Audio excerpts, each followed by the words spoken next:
नाज़रीन गिरामी अस्सलामु अलैकुम वरहमतुल्लाहि वबरकातुह। सीधी बात के ताज़ा तरीन प्राइम टाइम में आप लोगों का इस्तकबाल है। नाज़रीन गिरामी, मैं अंसार अज़ीज़ नदवी इस वक्त आप लोगों के सामने कुछ अहम तरीन ख़बरें, कुछ वायरल वीडियोस और कुछ तनकीदी तज्ज़िये लेकर के हाज़िर हुआ हूँ।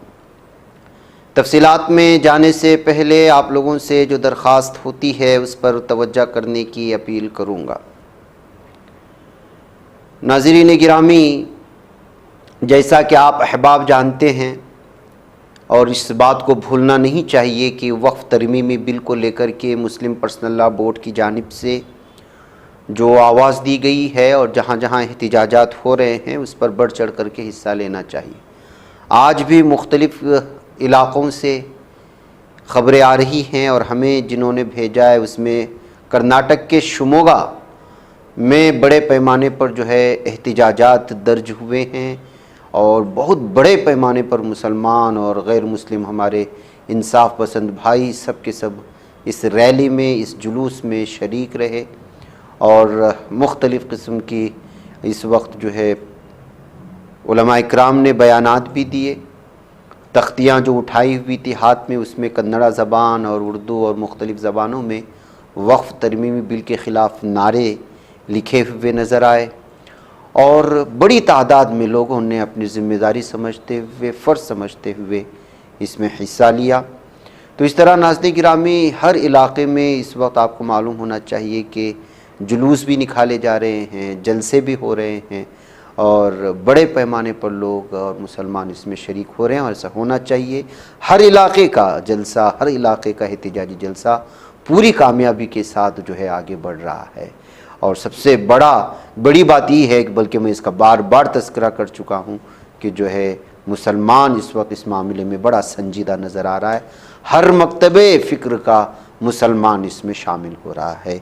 ये बहुत बड़ी कामयाबी है मुस्लिम पर्सनल लॉ बोर्ड की कि वो भारत के 30 करोड़ मुसलमानों को जो मुख्तलिफ़ मकातिब फ़िक्र में बटे हुए हैं उनको जमा करने में, मुत्तहिद करने में कामयाब हुई है। इसके साथ एक और इलाक़े का जहाँ बेगूसराय, बिहार के बेगूसराय से भी ये वीडियो आई हुई है। मैं वीडियो बनाने वालों से दरख्वास्त करता हूँ कि आप चौड़ाई में वीडियो बनाएं। अगर आप लंबाई में बनाते हैं तो बाज़ दफ़ा ये हमारी वीडियो एडिटिंग में भी वो दुरुस्त नहीं होती उसको और इसमें वक्त भी ज़्यादा लगता है। और फिर जो है दूसरी बात ये है कि हमेशा वीडियो जब बनाया जाए और आप चौड़ाई में लेते हैं तो वो तमाम के वीडियो एडिटिंग की जो सॉफ्टवेयर्स होते हैं उसको सपोर्ट करते हैं और MP4 वो आपके मोबाइल में भी इसको जो है कन्वर्ट करने का ऑप्शन होता है। MP4 में अगर उसमें भेजते हैं तो जो है उसमें आपकी जो GB होती है वो भी कम होती है कन्वर्ट करने के बाद और आप बआसानी उसको व्हाट्सएप में शेयर भी कर सकते हैं। तो ये एक छोटी छोटी चीज़ें हैं, अगर आप समझ जाएंगे तो जो है जाहिर सी बात है कि अब पहले के जैसा ज़माना नहीं रहा कि ये आप तस्वीर भेजो तो कई घंटे इंतज़ार करो। अब तो आप कई GB जो है वीडियो भेज सकते हैं, लेकिन उसको तरीक़ा मालूम होना चाहिए और वो आसानी इतना बड़ा नहीं कि पूरी PhD करना चाहिए। वो 2-3 मिनट की बात होती है, उसको आप समझ जाएंगे तो आसानी हो जाती है। एक तो हमेशा याद रखिए जो आप वीडियो बनाते हैं उस वीडियो को लैंडस्केप में यानी कि चौड़ाई में बनाएं, लंबाई में नहीं। फ़ोन को खड़ा ना करें बल्कि उसको जो है मशरिक़ व मगरिब की जानिब फैला करके जो इस तरह होता है इस तरह पकड़ें। और फिर इसके अलावा जहाँ पर भी जो भी मसला होता है आवाज़ जो है वो आप ऊंचा रहे। कभी कभी होता है कि लाउड स्पीकर जो है आपको जो आवाज़ का जो वो मिडल में होता है या नीचे होता है तो वो आवाज़ पूरी तरह कैच कर नहीं पाता। इसलिए वीडियो बनाने से पहले उसकी आवाज़ को मुकम्मल तौर पर है या उसको भी एक बार चेक कर लें ताकि दूर दूर तक की आवाज़ें भी उसमें कैच हो सके। ये आसानी होती है। भाई कैफ इस वक्त बेगूसराय से आने वाली वीडियो में भी देख सकते हैं आप कितने बड़े पैमाने पर यहाँ पर जो है लोग जमा हुए। जनाब मोहम्मद नसीम अंजर नदवी जो इमाम जामे मस्जिद मगरिबी मियाँ चक बेगूसराय के हैं, उन्होंने जो है इस वीडियो को सीधी बात तक पहुँचाने में नुमायाँ किरदार अदा किया। वह कैफ जो लोग भी शरीक हो रहे हैं उनके शरीक होने को भी सराहना चाहिए और जिस तरह कामयाबी के साथ मुख्तलिफ़ इलाक़ों में इस वक्त आ रहे हैं, दीगर अहबाब भी जहाँ हो चुके हैं एहतिजाजी इजलास, लेकिन वो सीधी बात में अपने वीडियोस पेश करना चाहते हैं तो ज़रूर भेजें। हमने आपको ऑलरेडी नंबर दिया हुआ है, एक बार फिर मैं आप लोगों के सामने दोहराता हूँ 8762783868। इसी नंबर पर भेजें। दूसरे नंबर पर हमारी नज़र नहीं जाती या उसमें हद से ज़्यादा ग्रुप होने की वजह से वो बहुत नीचे तक चली जाती हैं और उतना लंबा वक्त इस वक्त जो है नहीं होता है। बहरकैफ आइए नाज़रीन गिरामी, दीगर ख़बरों की जानिब बढ़ते हैं। हिंदुत्व गुंडे हद से बाहर होते जा रहे हैं। आप ये बारहा सोचते होंगे कि प्राइम टाइम ओपन करते ही यही हाल है, लेकिन ये है, हकीकत है। मैं आपको दिखाऊंगा, कोई नहीं दिखा रहा है। सोशल मीडिया के किसी कोने में कुछ लोग शेयर करते हैं और बस ख़त्म हो जाती है बात। इस वीडियो को देखें, मदरसे का बच्चा रिक्शे से उतर कर के किस तरह से भाग रहा है, यूपी के किसी इलाके की बताई जा रही है। अगर वहाँ रहता तो उस पर किस कदर हमले होते। हिंदुत्व दरिंदे खुले आम सांडों की तरह से, दरिंदों की तरह से इस वक्त रास्ते पर उतर चुके हैं। इनको पहलगाम हमले के बाद तो ऐसे लगता है कि इन सांडों को खुले आम छोड़ दिया गया है। वो जहाँ चाहे हमले कर रहे हैं, जैसे चाहे हमला कर रहे हैं। पुलिस को भी नहीं छोड़ा जा रहा है। देख लीजिए, वीडियो देख लीजिए। नैनीताल उत्तराखंड मालेतल का इलाका है। मुस्लिम पुलिस एहलकार पर फसादियों का हमला हुआ है और सिर्फ इस वजह से उस पर हमला किया क्योंकि वो एक ईमानदार पुलिस अफसर, वो सब इंस्पेक्टर मुसलमान था, उसका नाम आसिफ खान है। इन हिंदुत्व दरिंदों ने उस पुलिस अफसर को भी नहीं छोड़ा। और उससे अफसोसनाक बात यह है कि जब उसकी वर्दी उतारी जा रही थी और वर्दी के जो है वर्दी फाड़ दी जा रही थी, एक पुलिस की वर्दी फाड़ना, उस पर हमला करना किस कदर बड़ा जुर्म माना जाता है। और जब वो ड्यूटी पर है और वर्दी में है तो उस वक्त एक आम इंसान का किसी पुलिस अफसर पर हमला करना, खुद कानून कहता है कि वो दोहरा जो है जुर्म कर रहा है। ऐसे हालत में जब उसको बदसलूकी की जा रही थी, मारा जा रहा था, धमकियां दी जा रही थी और ये सारी चीज़ वहाँ उसके ही कुलीग्स माने जाने वाले, उसके साथ सुबह शाम रहने वाले पुलिस अफसरान खामोशी से तमाशा देखती रही और उन दरिंदों को, उन हिंदुत्व कमीनों को जो है रोकने की कोशिश नहीं की। आसिफ खान का कसूर सिर्फ ये है कि वो मुसलमान है। ये है दरिंदों की दरिंदगी की इंतहा नाज़रीन गिरामी। आपको क्या बताया जाए, इस वक्त नैनीताल में सिर्फ और सिर्फ एक जिस तरह हमले किए गए उत्तराखंड में मुसलमानों पर, जबकि ये साबित नहीं हुआ कि जिस पर वो रेप का या एक नाबालिग लड़की के साथ असमतदरी का जो इल्ज़ाम लगाया गया है, जिस शख्स पर वो साबित है या जबरन इल्ज़ाम लगाया गया। पुलिस अभी इस सिलसिले में जो है तफसीलात इकट्ठा कर रही है, हकीकत जानने की कोशिश कर रही है। उससे पहले ही नैनीताल को जला दिया गया, मुसलमानों को दुकानों से निकाल करके मारा गया। जब ये सूरत हाल होगी और एक सयाहत का सबसे मशहूर इलाका होगा तो वहाँ सयाह कैसे आएंगे।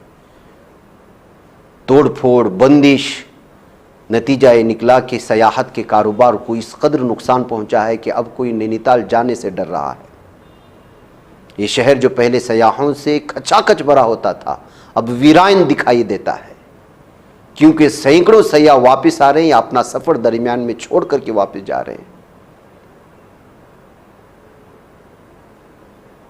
जुमा को जब मुलजिम के घर को गिराने के लिए बुलडोज़र भेजे गए तो हाईकोर्ट ने मुदाखलत करते हुए बुलडोज़र की कार्रवाई को रोक दिया था। हाईकोर्ट ने साफ और वाज़ेह तौर पर कहा था कि वह सुप्रीम कोर्ट के रहनुमा खुतूत पर अमल करेगी और मुलजिम को सज़ा सुनाए जाने से पहले ऐसी कार्रवाई की इजाज़त नहीं देगी।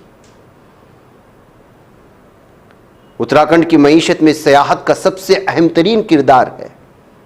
चिड़ियाघर, हिमालय दर्शन, नैनी झील, रूप वे, स्नो व्यू, क्यू गार्डन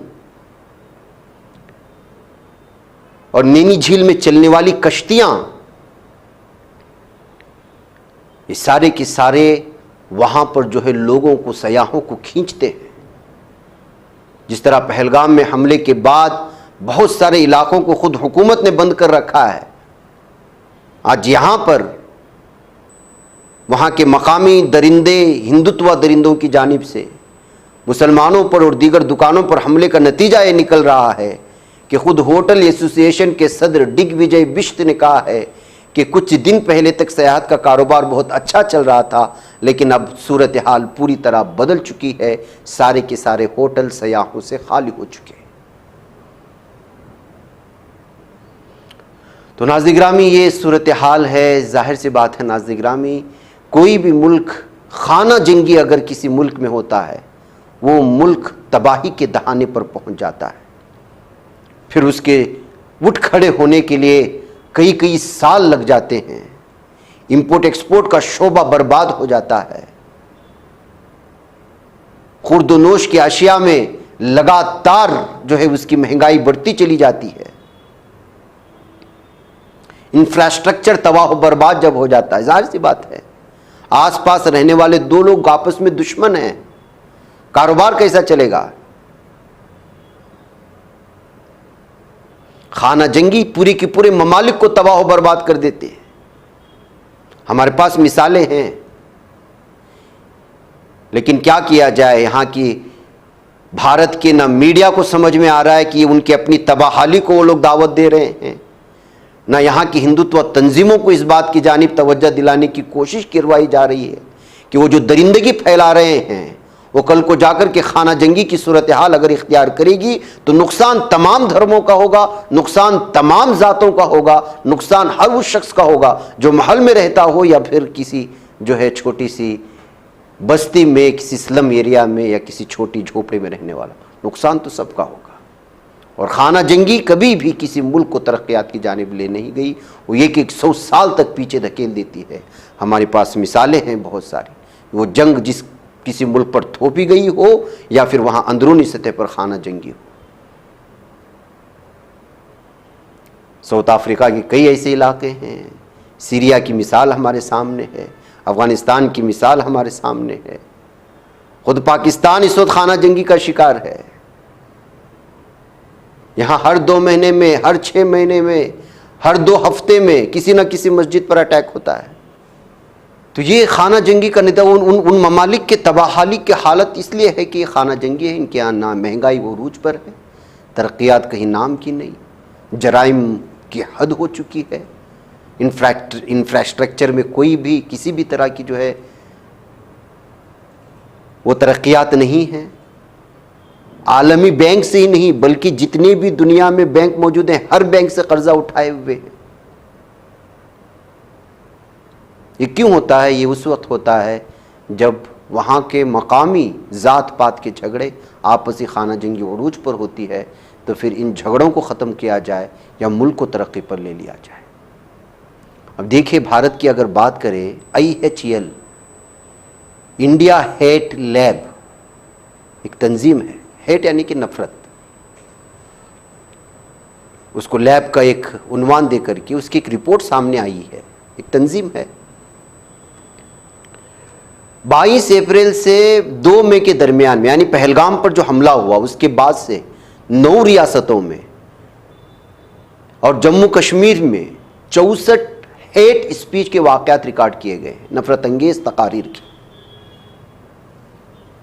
जिनमें महाराष्ट्र में सबसे ज़्यादा तादाद रिकॉर्ड की गई। और ये वाक़यात मुसलमानों के ख़िलाफ़ नफ़रत और धमकी की एक मरबूत मुल्कगीर मुहिम के बाद हुए, जिसे पहलगाम के दहशतगर्दाना हमले के बाद हिंदू इंतहाई दाएं बाजू के ग्रुपों ने शुरू किया था। उस रिपोर्ट में बताया गया है कि उनमें से ज़्यादातर रैलियाँ हिंदू कौमपरस्त ग्रुपों जैसे विश्व हिंदू परिषद, बजरंग दल,